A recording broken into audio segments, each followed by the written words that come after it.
Hello everyone, welcome to all of you. दोस्तों, आज की इस वीडियो में हम इस अकाउंटिंग के सैम्पल पेपर क्वेश्चन को आपके साथ डिस्कस करने वाले हैं, जो आपके इन फ्यूचर में होने वाले कॉमर्स से रिलेटेड एग्जाम के लिए काफ़ी ज़्यादा इंपॉर्टेंट साबित हो सकता है। दोस्तों, इस वीडियो से पहले हमने 16 मार्च 2021 को हुए अकाउंट क्लर्क एग्जाम की आंसर की एंड और भी काफ़ी सारे अकाउंट असिस्टेंट के पेपर अपनी वीडियो में डिस्कस कर रखे हैं, जिसका लिंक हमने वीडियो के डिस्क्रिप्शन में डाल दिया है। आप उसे भी ज़रूर देखें। पहला क्वेश्चन है, accounting provides information on A cost and income for managers, B company tax liability for a particular year, C financial condition of an institution, या D all of the above।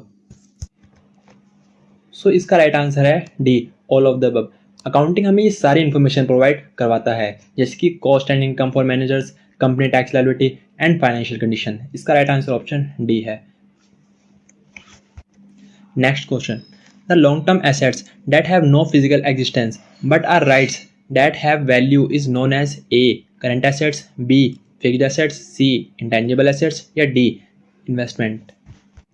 दोस्तों, यहाँ पर क्वेश्चन का कहने का मतलब है कि ऐसी कौन सी लॉन्ग टर्म एसेट्स हैं जिनका लॉन्ग टर्म में कोई फिजिकल एग्जिस्टेंस नहीं होता, लेकिन उनके पर्टिकुलर कुछ वैल्यू होती है। सो करंट एसेट्स तो हमारी 12 मंथ में कैश में कन्वर्ट हो सकती हैं, और फिक्स्ड एसेट्स तो हमारी टेंजिबल एसेट्स होती हैं। इसका राइट आंसर है option C, intangible assets. Next question, the assets that can be converted into cash within a short period, example 1 year or less, are known as A current assets, B fixed assets, C intangible assets, या D investment। दोस्तों, जैसे कि अभी हमने ऊपर वाले question में बात करी कि हमारी कौन सी ऐसी एसेट्स हैं जो विद इन 12 मंथ के अंदर कैश में कन्वर्ट हो सकती हैं, तो उसका राइट आंसर है ए करंट एसेट्स। हमारी विद इन 12 मंथ में कैश में कन्वर्ट हो सकती हैं। Question number 4, patent, copyright and trademark are A current assets, B fixed assets, C intangible assets, या डी इन्वेस्टमेंट। सो दोस्तों, पेटेंट, कॉपीराइट ये सभी हमारे इंटेंजिबल एसेट्स होते हैं, जिन्हें हम छू नहीं सकते लेकिन देख सकते हैं। सो इसका राइट आंसर हो जाएगा option number C, intangible assets. Next question, the following is not a type of liability, A short term, B current, C fixed, या डी कंटीजेंट। दोस्तों, यहाँ पर शॉर्ट टर्म अकाउंटिंग में किसी भी तरीके की लायबिलिटी नहीं होती, तो इसका राइट आंसर हो जाएगा option number A, short term. Next question, the liabilities that are payable is more than a year and are not be liquidated from current assets, A current liabilities, B fixed liabilities, C contingent liabilities, या D all of the above. So in that question, current liabilities तो हमें with in 12 month के अंदर पे करनी होती है, तो ये तो उसका राइट आंसर नहीं होगा। और नेक्स्ट है कंटीजेंट लायबिलिटी। दोस्तों, ये ऐसी लायबिलिटी होती है जिसे जो हो भी सकती है या नहीं भी हो सकती है, जिसे हम आपको एक एग्जांपल के तौर पे समझाते हैं। फॉर एग्जांपल, एक कंपनी है ए, जिसने बैंक से लोन लिया और एज अ कोलेटरल सिक्योरिटी उसने बैंक को कुछ डिबेंचर इशू करे। सो इन दैट केस, अगर कंपनी ने बैंक का लोन पूरा पे कर दिया तो उसके डिबेंचर बैंक के द्वारा जब्त नहीं किए जाएंगे। बट अगर वो कंपनी बैंक का लोन कम्प्लीटली पे ना कर पाई तो बैंक उसके डिबेंचर्स को जब्त कर लेगा। तो ये ऐसी लायबिलिटी है जो हो भी सकती है या नहीं भी, तो उसका राइट आंसर हो जाएगा option B, fixed liability.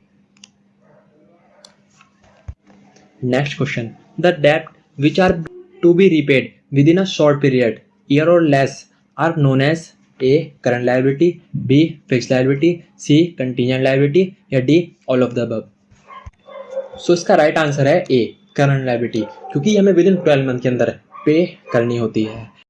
Next question है, the sales income, credit and cash of a business during a given period is called A transaction, B sales return, C turnover, या डी परचेज रिटर्न। दोस्तों, accounting के language में हम turnover को ही sales कहते हैं। इसे आपने ऐसे कहते हुए सुना होगा कि इस कंपनी का टर्नओवर आज इतना हुआ, इस कंपनी का टर्नओवर आज इतना हुआ। सो वहाँ पे सेल्स की ही बात की जाती है, तो उसका राइट आंसर हो जाएगा option number C, turnover. Next question, any written evidence in support of a business transaction is called A journal, B ledger, C ledger posting, या डी वाउचर। दोस्तों, जनरल तो एंट्री होती है और लेजर हमें posting करनी होती है, तो उसका राइट आंसर हो जाएगा डी, वाउचर एक एविडेंस के रूप में ट्रांजैक्शन की लिया जाता है, तो उसका right answer option D. Next question, the accounts that records expenses, gain and losses are A personal account, B real account, C nominal account, या D none of the above. So दोस्तों इस वाले क्वेश्चन में हमें बताना है कि ऐसा कौन सा अकाउंट है जिसमें हम एक्सपेंसेस, गेन, लॉसेस रिकॉर्ड करते हैं। तो पर्सनल अकाउंट, इसमें तो हम एक इंडिविजुअल अपने अकाउंट्स को रिकॉर्ड करता है। B, real account, real account is related to assets and liability, तो ये भी इसका आंसर नहीं होगा। सी, नॉमिनल अकाउंट, ये इसका राइट आंसर है। नॉमिनल अकाउंट में हम एक्सपेंसेस एंड लॉस को रिकॉर्ड करते हैं, तो इसका राइट आंसर हो जाएगा ऑप्शन नंबर सी।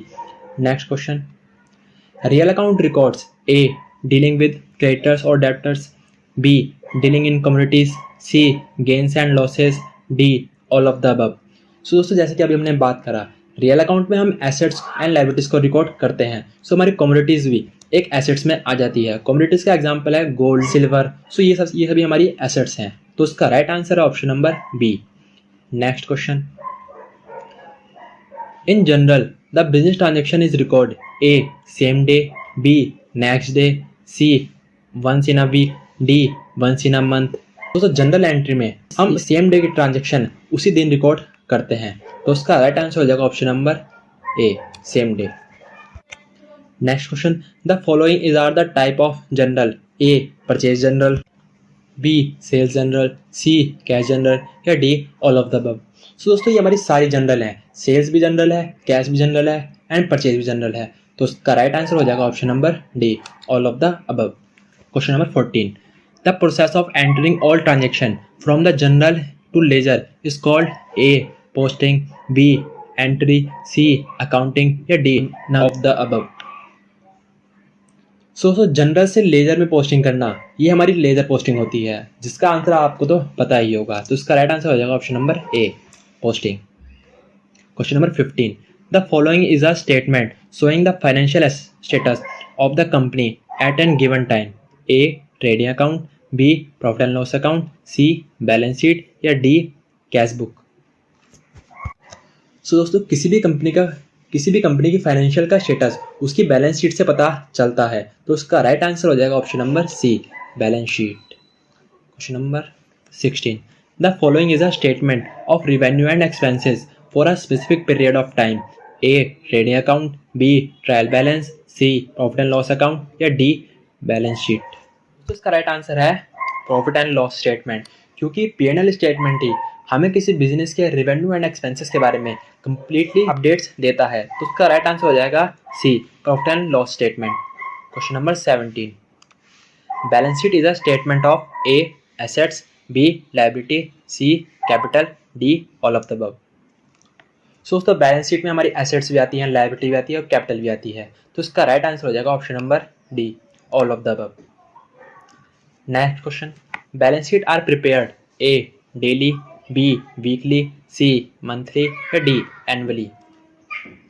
दोस्तों बैलेंस शीट हर साल में एक बार बनाई जाती है, तो उसका राइट आंसर हो जाएगा डी, एनुअली। दोस्तों इस वीडियो का सेकंड पार्ट हम आपके लिए बहुत जल्द लाएंगे, लेकिन उसकी नोटिफिकेशन पाने के लिए चैनल को सब्सक्राइब एंड बेल आइकन दबाना ना भूलें।